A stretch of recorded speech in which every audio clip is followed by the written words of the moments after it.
नमस्कार, आपके साथ मैं हूं श्वेता एस त्रिपाठी। शुरुआत बड़ी खबर के साथ। हमीरपुर के बिवार कस्बे की 200 से ज्यादा महिलाएं धरने पर बैठी हैं।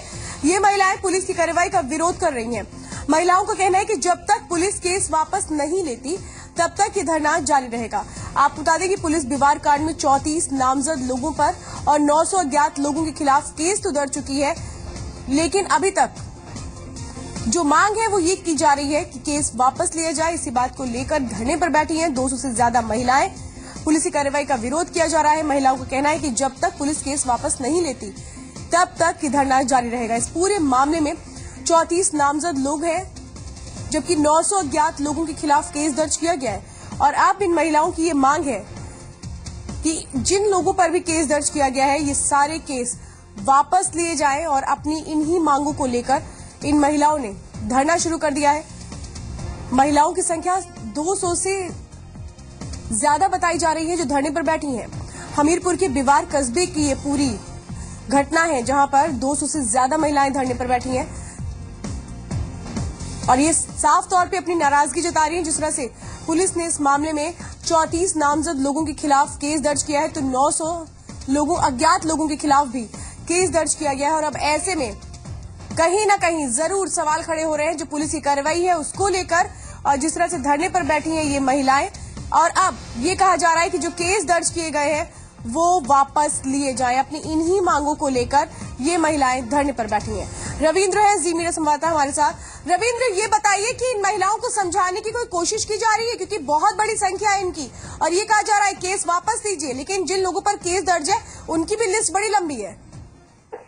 देखिए, तो मैं बता दूं कि आज दोपहर से इस बीमार कांड को लेकर जो बीमार कस्बे की महिलाएं हैं वो घरों से निकलकर एक जगह में एकत्रित हो गई हैं और उन्होंने धरना मोर्चा खोल रखा, धरने पे बैठ गई हैं। उनका कहना है कि जो 900 लोग जो अज्ञात हैं और जो 34 लोगों को नामदर्ज करके जो कार्रवाई कर रही है पुलिस, फिलहाल उसको वापस ले, क्योंकि इस पूरे मामले में कहीं न कहीं प्रशासन और सत्ता के दबाव में जो एक्शन लिया गया है वो निर्दोष लोग भोग रहे हैं। इसी के चलते जो है वो धरना प्रदर्शन कर रहे हैं। और अभी तुरंत जो है वहाँ पर कांग्रेस महिला प्रदेश अध्यक्ष वहाँ पहुंची हैं, उन्होंने भी इस आंदोलन को तेज कर दिया है और वो भी धरने पर बैठ गई हैं। पूरी जानकारी देने के लिए बहुत बहुत धन्यवाद।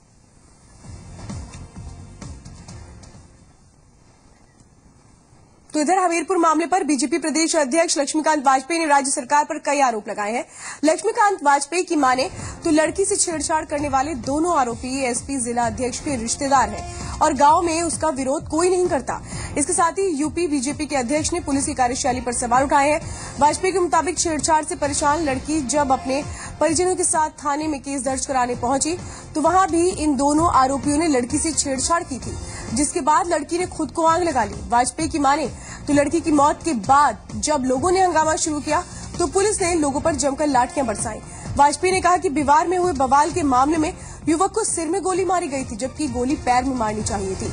यही नहीं, वाजपेयी ने यह भी आरोप लगाया कि वहां गाड़ियों में आग भी पुलिसकर्मियों ने ही लगाई थी। आपको बता दें कि हमीरपुर मामले की बीजेपी ने जांच कराई थी, जिसके बाद वो मीडिया से मुखातिब हुए और इस मौके पर बीजेपी ने इस मामले से जुड़ी एक सीडी भी जारी की। रोज छिड़ते थे ये दोनों लड़के, परेशान करते थे। उस दिन उसके साथ शारीरिक असॉल्ट किया खींचने का, और वो जब निराश हो गई तो अपनी मां से कहा, मां ने पिता से कहा। दुस्साहस की पराकाष्ठा ये है, दुस्साहस की पराकाष्ठा ये है कि वो लड़की जब और पिता और मां जब एफआईआर कराने के लिए निकले तो उन लड़कों ने लड़की के साथ वहीं दुर्व्यवहार किया। लड़की निराश होकर घर के भीतर गई और ऊपर जाकर उसने आग लगा दी। मां बाप उस जली हुई लड़की को जिंदा हालत में लेकर गए थाने पर, तो थानेदार ने कहा जाकर इसका इलाज करा ले। ये सब प्रमाण मौजूद है हमारे पास। तो हमीरपुर के बिवार थाना इलाके में छेड़छाड़ से परेशान एक छात्रा ने खुदकुशी कर ली थी। आरोप था कि एसपी के 2 कार्यकर्ता उसके साथ छेड़छाड़ करते थे। छात्रा की मौत के बाद लोगों ने जमकर हंगामा किया। इस दौरान लोगों ने थाने में आगजनी भी की, जिसके बाद पुलिस फायरिंग में एक शख्स की मौत हो गई। पुलिस पर यह भी आरोप है कि पुलिस ने परिजनों को बिना बताए ही लड़की के शव का अंतिम संस्कार कर दिया। ये मामला जब सियासी रूप लेने लगा तब जाकर पुलिस ने दोनों आरोपियों को गिरफ्तार किया और कई पुलिसकर्मियों के खिलाफ भी कार्रवाई की गई है।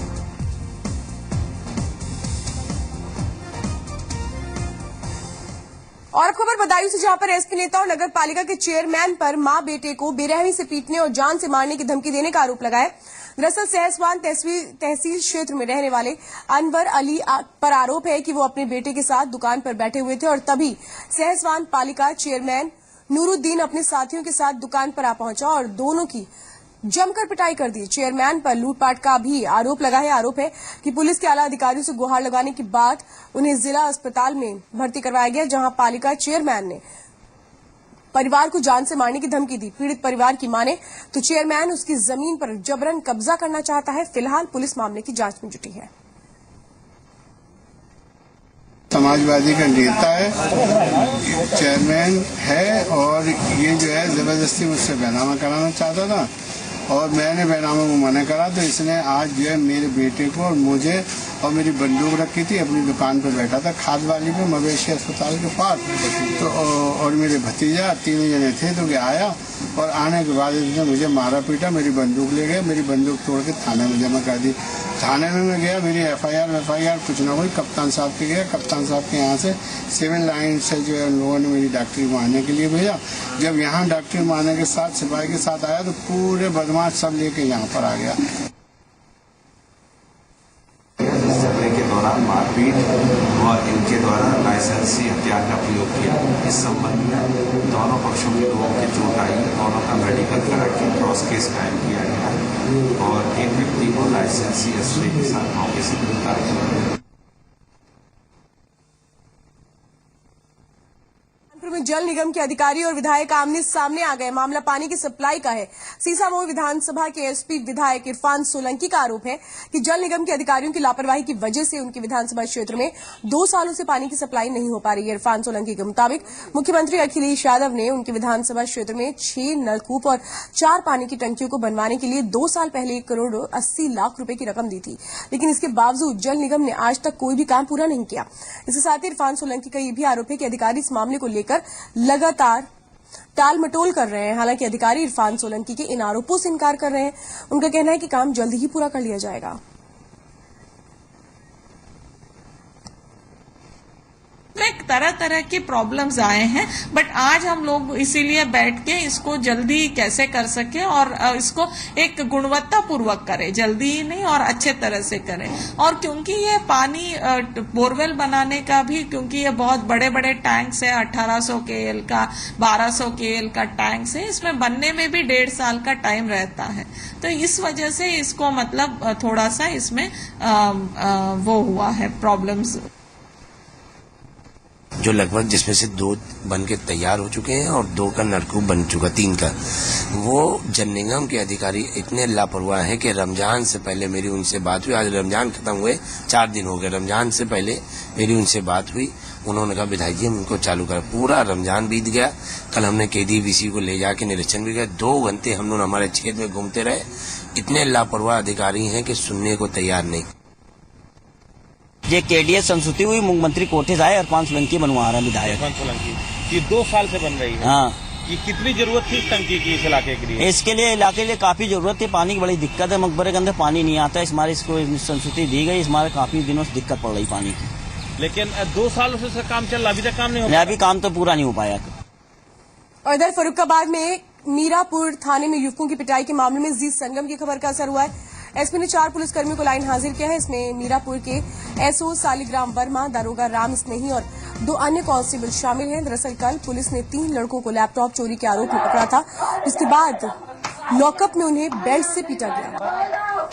एक युवक सर्वेश के पिता का कहना है कि उसका बेटा नाबालिग है। पीडब्ल्यूडी गेस्ट हाउस के बाहर से उसे हिरासत में लिया गया और बिना वजह मारपीट की गई।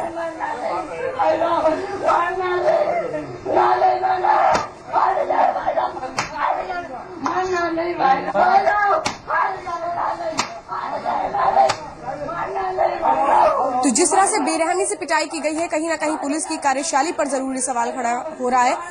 और ये देखिए, लॉकअप के बाहर ये पिटाई की जा रही है, यानी कि थाना परिसर में ये पिटाई की जा रही है। कितनी बेरहमी से पिटाई की जा रही है, कोई शातिर अपराधी हो जैसे। लैपटॉप चोरी का आरोप है इस युवक पर, जिसमें जो पिता है इसके वो कह रहे हैं कि जबरन इसको हिरासत में ले लिया गया। इस मामले में 4 पुलिसकर्मियों को लाइन हाजिर कर लिया गया है।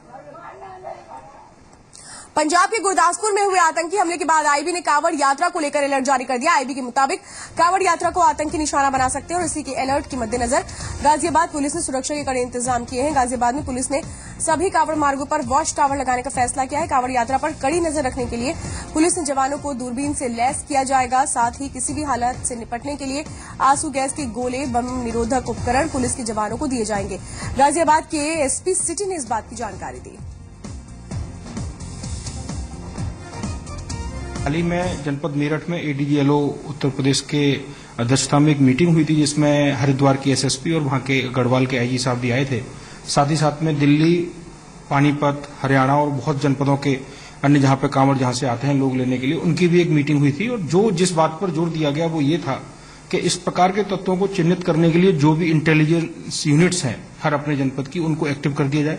साथ ही साथ में बहुत सारे स्थानों पर जहां पर अवैध रूप से लोग रह रहे हैं, जो माइग्रेंट पॉपुलेशंस हैं, उनके वेरिफिकेशन के काम किए जाएं और एक स्ट्रेटेजिक प्रेशर क्रिएट किया जाए। तो ये हमारी पुलिस की पहली रणनीति है। बनारस हिंदू विश्वविद्यालय परिसर में बढ़ती आपराधिक गतिविधियों पर लगाम लगाने के लिए विश्वविद्यालय प्रशासन ने एक नया तरीका निकाला है, जिसका विरोध शुरू हो चुका है।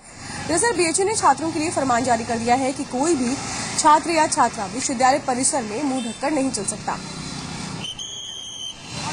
प्रॉक्टोरियल बोर्ड के सुरक्षाकर्मी हर चौराहे पर मुंह बांधकर गुजर रहे हैं। छात्र छात्राओं के मुंह खुलवा रहे हैं। साथ ही बाइक पर सवार 3 बाइकर्स को भी रोका जा रहा है। लड़कों के साथ तो ये व्यवहार कुछ काम चलाने लायक है, लेकिन लड़कियों को जिस तरह से मुंह से कपड़ा हटवाया जा रहा है, उसे देखकर कोई भी सवाल जरूर खड़े करेगा। सुरक्षाकर्मी परिसर में आ रही छात्राओं को डंडे के बल पर कपड़ा मुंह से खुलवाकर आगे बढ़ने दे रहे हैं। इतना ही नहीं, अगर कोई छात्रा सुरक्षा कर्मियों की भी आवाज नहीं सुन पाती तो उसे दौड़ाकर पकड़ा जा रहा है। विश्वविद्यालय चीफ प्रॉक्टर समेत प्रोफेसर ने इस मामले पर अपनी सफाई दी है। विद्यालय में हुई कुछ घटनाओं के, आपराधिक घटनाओं को, जिसमें छिनैती या लड़कों में मारपीट ऐसे करने से ये देखा गया कि कुछ लड़के मुंह बांध करके, एक मोटरसाइकिल पर 3 बैठ करके, या कुछ लड़के नहीं, लड़का नहीं कहना चाहिए, कुछ लोग जिनको हम आइडेंटिफाई नहीं कर पाते हैं, तो ऐसे को रोकने के लिए हम लोगों ने इस पर थोड़ा सा प्रतिबंध लगाने का प्रयास किया है कि यहाँ पर फ्री राइडिंग, हाई स्पीड और मुंह बांध के मास्किंग करके चलने पर हम लोगों ने थोड़ा सा प्रतिबंध लगाने का प्रयास किया है। विश्वविद्यालय में जो छात्र आते हैं, विश्वविद्यालय में नकाब क्यों पहने, किससे कह रहे हैं उनको नकाब का? स्किन खराब होने का यहाँ सवाल इसलिए नहीं उठता कि ये विश्वविद्यालय मधुर मनोहर अतीव सुंदर हैं, पर्यावरण के रूप में यहाँ छाए हैं, यहाँ नकाब पहनने का सवाल नहीं है। यहाँ सवाल दूसरा है। यहाँ सवाल दूसरा है कि पिछले वर्षों में बाहर के लड़के और लड़कियां, बाहर के अपरिचित लोग जिनका विश्वविद्यालय से कोई संबंध नहीं था, वो नकाब पहने या मुंह ढके इन विश्वविद्यालय में घूमते हैं। उससे विश्वविद्यालय में लॉ एंड ऑर्डर की समस्याएं पैदा होती हैं। आखिर में विश्वविद्यालय को ये कैसे, अगर मुंह बंद किए रहेंगे तो कोई अध्यापक या कोई अधिकारी या कोई छात्र ये कैसे पहचानेगा कि ये तो विश्वविद्यालय का छात्र है कि विश्वविद्यालय का छात्र नहीं है? तो बहरहाल इस मामले में दलील भी दी जा रही है। इलाहाबाद में बारिश के बिना भी गंगा और यमुना नदियां उफान पर हैं। दोनों नदियों में बाढ़ की वजह से पूरे संगम क्षेत्र में पानी का सैलाब नजर आ रहा है। संगम क्षेत्र के जिन इलाकों में सड़कों पर बसें और गाड़ियां चलती थी, वहां बाढ़ के पानी की वजह से अब नाव चल रही है। गंगा यमुना के सहायक नदियों के पानी की वजह से यहाँ दोनों नदियां उफान पर है। शहर के निचले इलाके की बस्तियों में पानी घुस गया है। कई मंदिरों और आश्रम भी जलमग्न हो गए। गंगा और यमुना के निचले इलाकों के गाँव के हजारों एकड़ खेत भी पानी में डूब गए। उधर प्रशासन ने अलर्ट जारी कर दिया है।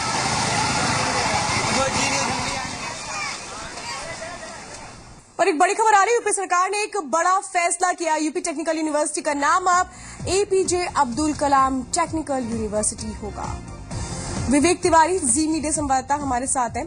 विवेक, ये बताइए कि जिस दिन डॉक्टर एपीजे अब्दुल कलाम का निधन हुआ था उस दिन एसपी सुप्रीमो मुलायम सिंह यादव ने ये कहा था कि उन्होंने मुख्यमंत्री अखिलेश यादव से कहा है कि कुछ इस तरह से होना चाहिए कि एपीजे अब्दुल कलाम के नाम पर या तो यूनिवर्सिटी का नाम हो जाए, या अपनी तरफ से उन्होंने सुझाव दिया था। क्या उसी के तहत ये कुछ हुआ है?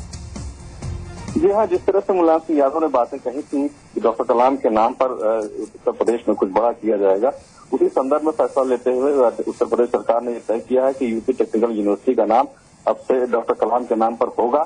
डिसाइड कर लिया गया है और इसके लिए फॉर्मेलिटीज होती है, यानी कि कैबिनेट से इसको पास कराना होता है, वो सारी चीजें कुछ दिनों में जल्द से जल्द पूरी कर ली जाएंगी। लेकिन ये सिद्धांत, ये फैसला ले लिया गया है कि यूपी का नाम डॉक्टर कलाम के नाम पर होगा। जी विवेक, पूरी जानकारी देने के लिए बहुत बहुत धन्यवाद।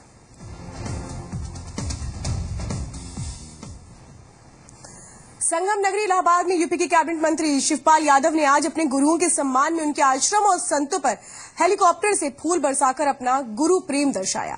बागंबरी मठ में आयोजित गुरु पूर्णिमा समारोह में शिवपाल यादव के धार्मिक गुरु स्वामी कैलाशानंद और अखाड़ा परिषद के अध्यक्ष महंत नरेंद्र गिरी भी मौजूद थे। हेलीकॉप्टर से जमकर पुष्प वर्षा की गई। इस मौके पर शिवपाल यादव ने भी गुरुओं हमारे परम प्रिय मंत्री का जो पर्व है वो केवल गुरुओं का है और बिना गुरु का भवसागर पार नहीं किया सकता है, किसी को सद्ज्ञान नहीं हो सकता है।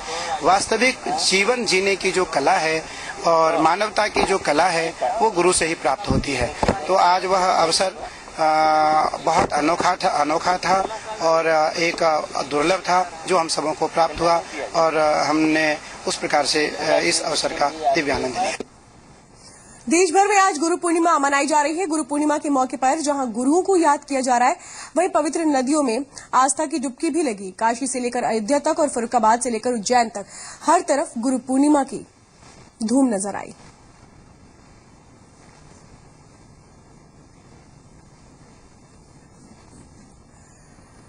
रेलवे के लाख दावों के बावजूद दुर्घटनाएं थमने का नाम नहीं ले रही। इलाहाबाद में आज फिर एक मालगाड़ी पटरी से उतर गई।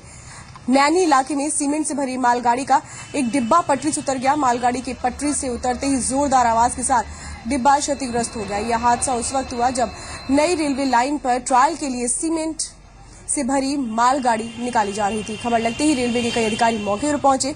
फिलहाल इलाहाबाद मुंबई रेल मार्ग बाधित है। डिब्बे को पटरी पर लाने के लिए कोशिशें की जा रही है।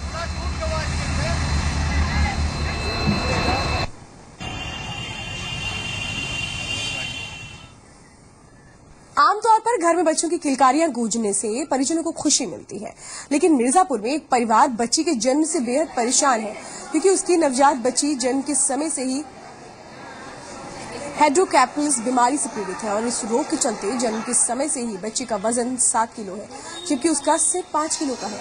इस बच्ची की बनावट को देखकर पहले तो परिजनों ने इसे लेने से इनकार कर दिया, लेकिन डॉक्टरों के समझाने पर इसे स्वीकार किया गया। डॉक्टरों की माने तो इस बीमारी की वजह नहीं समझ में आ रही, ना ही कोई दवा है इसके लिए, और ऐसे में पीड़ितों को इलाज के लिए देश से बाहर सर्जरी के लिए भेजा जाता है। अब ऐसे में इस परिवार की मुश्किल और बढ़ गई है। ऑपरेशन से बड़ा ऑपरेशन से 7 बजे। तो क्या फिर इसमें क्या दिक्कत है इस बच्चे में? डॉक्टर को दिखाए, इसका सर खाली बीमारी है। कितना बता रहे हैं? 5 किलो इसका सर है, 2 किलो लेकर वजन यानी 7 किलो।